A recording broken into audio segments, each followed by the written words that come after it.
இந்த வீடியோவில் நம்ம எதை பற்றி பார்க்க போகிறோம் அப்படின்னு எடுத்துக்கிட்டிங்கன்னா, இப்போ இருக்கிற கோவிட்-19 சிச்சுவேஷன்ஸில் பல பேர் என்ன பண்ணுறோம், N95 mask, surgical mask, cotton mask இந்த மாதிரி விதவிதமாக யூஸ் பண்ணிக்கிட்டு இருக்கோம்.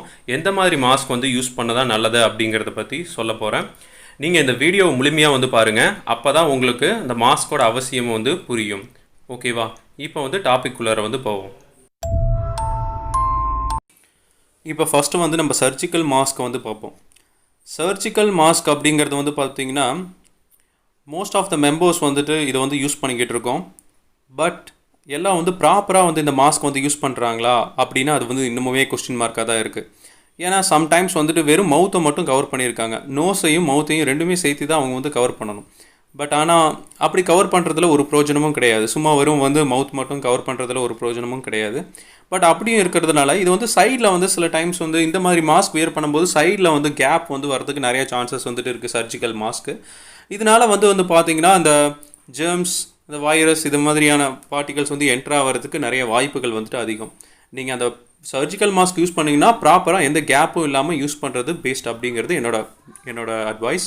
பட் அதுவும் இல்லாமல் நீங்கள் அந்த வைரஸ் பார்ட்டிகல்ஸ் இது எந்த அளவுக்கு இது தடுக்கும் அப்படின்னு எடுத்துக்கிட்டிங்கன்னா, இந்த மாதிரி மாஸ்க் சர்ஜிக்கல் மாஸ்க் யூஸ் பண்ணுறது எதுக்காக அப்படின்னா, நீங்கள் கோவிட்-19 அஃபெக்ட் ஆனீங்கன்னா, சப்போஸ் நீங்கள் இந்த மாதிரி மாஸ்க்கை நீங்கள் வியர் பண்ணியிருந்தீங்கன்னா, நீங்கள் தும்பும் பொழுதோ இல்லை நீங்கள் இரும்பப்படும் பொழுதோ உங்களுடைய அந்த பார்ட்டிக்கல், அதாவது இந்த ட்ராப்லெட்ஸ் அப்படின்னு சொல்லுவாங்க, அதாவது இந்த எச்சில் அதான் சொல்கிறது, அது அந்த மாஸ்க்கை தாண்டி போகாமல் பாதுகாத்துக்கிறதுக்காகத்தான் நீங்கள் அந்த மாஸ்க்கை யூஸ் பண்ணுறீங்க அப்படிங்கிறத நீங்கள் முதல்ல நல்லா புரிஞ்சுக்கணும். இது எந்த அளவுக்கு இது தடுக்கும், இப்போ நான் கோவிட்-19 பேஷண்ட் அப்படின்னா இந்த மாதிரியான மாஸ்க் நான் வியர் பண்ணும்பொழுது இது எந்த அளவுக்கு தவிர்க்கும் அப்படின்னா, இந்த மாதிரி நான் தும்பப்படும் பொழுது லார்ஜ் பார்ட்டிகல்ஸை மட்டும்தான் இதனால் அவாய்ட் பண்ண முடியும், தடுக்க முடியும். ஆனால் இது ஸ்மால் பார்ட்டிகல்ஸ் டெஃபினட்டாக என்னோடய மாஸ்கில் இருந்து எஸ்கேப் ஆகிறதுக்கு நிறையா சான்சஸ் அதிகம் அப்படின்னே சொல்லலாம். இது ஒரு 80% தான் என்ன பண்ணும் அப்படின்னு கேட்டிங்கன்னா தடுக்கும். அதனால் நான் மாஸ்க் யூஸ் பண்ணுறேன், என்னோடய ஆப்போசிட்டில் இருக்கிறவரும் மாஸ்க் யூஸ் பண்ணால் தான் ரெண்டு பேத்துக்குமே நல்லது. ஒருத்தர் மட்டும் மாஸ்க் யூஸ் பண்ணி பக்கத்தில் இருக்கிறவர் மாஸ்க் யூஸ் பண்ணலைன்னா இதில் எந்த பிரயோஜனமும் இல்லை அப்படின்னு சொல்லலாம். நீங்கள் எந்த மாஸ்க் உபயோகப்படுத்தினீங்கன்னா எந்த பிரயோஜனம் இல்லைன்னா சர்ஜிக்கல் மாஸ்க்கு. அதனால தான் நம்ம எந்த மாஸ்க்குக்கு நம்ம போக வேண்டியதாக இருக்குது அப்படின்னு கேட்டுக்கிட்டிங்கன்னா N95 மாஸ்க்கு போகிறதுக்கான ரீசன் அதுதான். அப்போ சர்ஜிக்கல் மாஸ்க்லேருந்து N95 மாஸ்க்கு அப்படி என்ன தான் டிஃபர் ஆகுது அப்படின்னு பார்த்தீங்கன்னா, N95 மாஸ்க்கு எப்படின்னா 3mm தான் மென்ஷன் பண்ணுவாங்க. அதாவது அது 3 லேயர் மாஸ்க் அப்படின்னு சொல்லலாம்னு வச்சுக்கோங்களேன். இந்த மாதிரி 3 லேயர் மாஸ்க்கை நீங்கள் வேர் பண்ணும்பொழுது அது ஏன் அதுக்கு பேர் N95 அப்படின்னு வந்துச்சு அப்படின்னு கேட்டிங்கன்னா, 95% ஆஃப் த பார்ட்டிகல்ஸை ஏர் பார்ட்டிகல்ஸ் என்ன பண்ணும் அப்படின்னு கேட்டுட்டிங்கன்னா ப்ரிவென்ட் பண்ணும், அதாவது அது தடுக்கும். அதனால தான் அதுக்கு பேர் N95 அப்படிங்கிற நேம் அதுக்கு வந்துச்சு. ஓகேங்களா?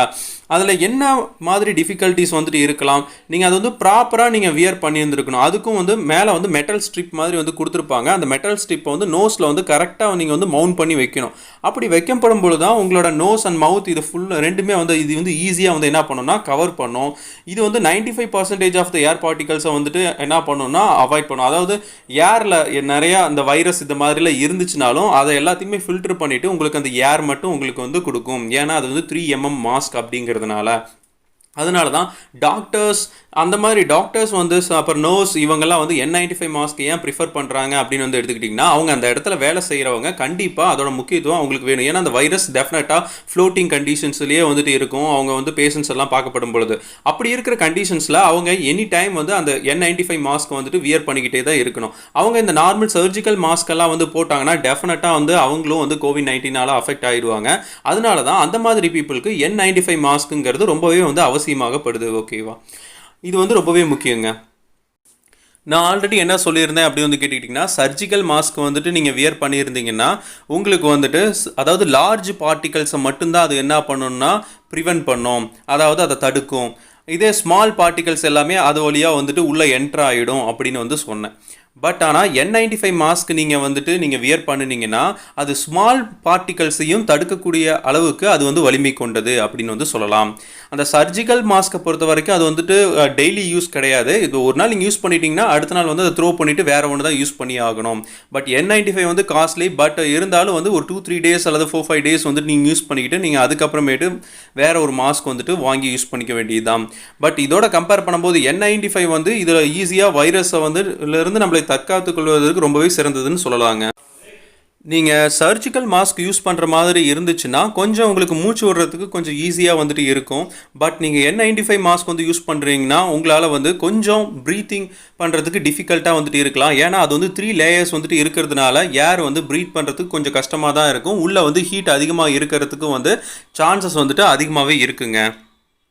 எந்த மாதிரி பீப்புளெலாம் N95 மாஸ்க்கை வந்துட்டு வியர் பண்ணுறதை வந்து தடுக்கணும் அப்படின்னு வந்து கேட்டுக்கிட்டிங்கன்னா, இப்போ உங்களுக்கு ஹார்ட் ப்ராப்ளம் வந்துட்டு இருக்குது, உங்களுக்கு ப்ரீத்திங் டிஃபிகல்ட்டிஸ், ஆஸ்மா அந்த மாதிரி ஆல்ரெடி இருக்குது அப்படிங்கிறவங்க வந்து நீங்கள் N95 வியர் பண்ணும்பொழுது கண்டிப்பாக வந்து அவங்களுக்கு மேக்ஸிமம் வந்து உங்களால் என்ன பண்ண முடியாதுன்னா, அது ஆல்ரெடி ஃபுல்லாகவே சீல்டான மாதிரி இருக்கிறதுனால உங்களுக்கு ப்ரீத் பண்ணுறதுக்கு டிஃபிகல்ட்டிஸ் இருக்கிற சான்சஸ் வந்து அதிகமாகவே இருக்குது. சம்டைம்ஸ் அப்படி இருக்கிறவங்க நீங்கள் என்ன பண்ணிக்கலாம் அப்படின்னா, N95லேயே வித் ரெஸ்பிரேட்டர் அப்படிங்கிற மாஸ்க் வந்துட்டு இருக்குது. அதை நீங்கள் வியர் பண்ணினீங்கன்னா ஓரளவுக்கு உங்களுக்கு வந்துட்டு காற்று வந்து உள்ள வரத்துக்கும் ஏர் சர்க்குலேஷன் இருக்குது கொஞ்சம் வந்து ஈஸியாக வந்துட்டு இருக்கும். காற்று உள்ளே வரத்துக்கும் வெளியே போகிறதுக்கும் கொஞ்சம் ஈஸியாக இருக்கும். பட் நீங்கள் அதில் எதை வந்து நீங்கள் கவனமாக வந்து பார்க்கணும் அப்படின்னு வந்து கேட்டுக்கிட்டிங்கன்னா, அந்த ரெஸ்பிரேட்டர் சம்டைம்ஸ் வந்துட்டு உடஞ்சிருச்சு அப்படிங்கும் பொழுது அந்த மாஸ்க்கை நீங்கள் வியர் பண்ணி எந்த பிரயோஜனமும் கிடையாது. அப்படி உடஞ்சிருச்சு அப்படின்னா அது வழியாக ஈஸியாக வந்து அந்த வைரஸ் என்டர் ஆகிறதுக்கும் நிறைய வாய்ப்புகள் வந்துட்டு அதிகம். ஸோ நீங்கள் எந்த மாஸ்க் யூஸ் பண்ணுறீங்களோ, சர்ஜிக்கல் மாஸ்க் யூஸ் பண்ணாலும் டெய்லி யூஸ் தான். பட் அதனால் ப்ராப்பராக வந்து யூஸ் பண்ணுங்கள். இதே நீங்கள் N95 யூஸ் பண்ணாலும் அதாவது நோஸில் கரெக்டாக வந்து மவுண்ட் பண்ணி வந்து நீங்கள் வந்து யூஸ் பண்ணுங்கள். ஓகேங்களா? அதை வந்து இம்ப்ராப்பராக யூஸ் பண்ணுறதுனால வந்து நீங்கள் ஹை காஸ்ட் போட்டு நீங்கள் N95 மாஸ்க் வாங்கினாலும் அதனால் எந்த பிரயோஜனமும் இல்லை அப்படின்னே வந்து சொல்ல முடியும். சம்டைம்ஸ் நீங்கள் ப்ராப்பராக வந்து ஷேவ் வந்து பண்ணாமல் நீங்கள் வந்து ஃபேஸ் மாஸ்க் வந்து வியர் பண்ணினீங்கன்னா அப்படிங்கும் பொழுது என்ன ஆகும்னா கேப் வரதுக்கு நிறைய சான்சஸ் வந்துட்டு இருக்குது. ஏன்னா அந்த மாஸ்க் வந்து ப்ராப்பராக உங்களோட ஃபேஸில் வந்து அது வந்து ஃபிக்ஸ் ஆகாது. இதனால வந்து கேப் வந்து ஆகும். அதனால் ப்ராப்பர் க்ளீன் ஷேவ் வந்து நீங்கள் பண்ணிட்டீங்க அப்படின்னா நீங்கள் N95 மாஸ்க்கெல்லாம் வைக்கும்போது அது பர்ஃபெக்டாக வந்து ஃபிட் ஆகும். ஏன்னா N95 மாஸ்கில் மட்டும்தான் சைடில் வந்து இந்த ஸ்ட்ரிப் மாதிரி கொடுத்துருப்பாங்க. அந்த ஸ்ட்ரிப் வந்து பார்த்தீங்கன்னா பர்ஃபெக்டாக உங்களோட ஃபேஸ் அந்த ஸ்கின்னோடையே அப்படியே வந்து ஒட்டிக்கும். அதனால எந்த கேப்புமே வந்து சைடில் வந்து கேப் வந்து விழுகாது. அதனால வந்து ஈஸியாக அந்த வைரஸ் எல்லாம் என்டர் ஆக வாய்ப்பே கிடையாது. பட் நீங்கள் சாதாரண சர்ஜரிக்கல் மாஸ்க் வந்து நீங்கள் யூஸ் பண்ணும்போது சைடில் கேப் மூலிமா அதாவது வைரஸ் வந்து என்ட்ரி ஆகிறதுக்கு நிறைய சான்சஸ் வந்துட்டு இருக்குது. ஸோ எல்லாரும் அந்த மாஸ்க்கை வந்து ப்ராப்பராக வந்து நம்ம வந்து வியர் பண்ணுவோம். ஸோ கொரோனாவிலிருந்து அனைவரும் விடுபடுவோம். ஓகேங்களா? ஸோ என்னோடய வீடியோ பிடிச்சிருந்துச்சு அப்படின்னா என்னோடய சேனலுக்கு சப்ஸ்கிரைப் பண்ணுங்கள். தென் லைக் பட்டனை ப்ரெஸ் பண்ணுங்கள். நன்றி.